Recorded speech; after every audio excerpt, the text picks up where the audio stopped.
ดินแดนสองแควเมืองประวัติศาสตร์ที่พระนเรศวรเคยปกปักรักษาเมืองที่เป็นหน้าด่านสำคัญและรุ่งเรืองตั้งแต่อดีตจนถึงปัจจุบันแล้ววันนี้เรา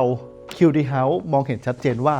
พิษณุโลกยังคงรุ่งเรืองต่อไปและนี่คือเหตุผลที่เราขยายฐานธุรกิจจากเชียงใหม่สู่พิษณุโลกพร้อมเปิดตัวโครงการใหม่ QD House St. Nature 21 หัวรอแสงดาวอำเภอเมืองจังหวัดพิษณุโลกบ้านโมเดิร์นคลาสสิกที่ออกแบบให้ใหญ่กว่า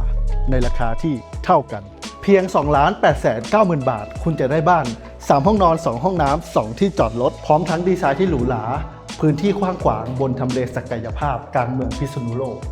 นี่คือบ้านที่ตอบโจทย์ครอบครัวที่มองหาความคุ้มค่าความภาคภูมิใจและอนาคตที่มั่นคงนี่คือบ้านที่ออกแบบให้ใหญ่กว่าในราคาที่เท่ากัน QD House St. Nature 21 หัวรอแสงดาวอำเภอเมืองจังหวัดพิษณุโลกสร้างคุณภาพชีวิตที่เหนือกว่า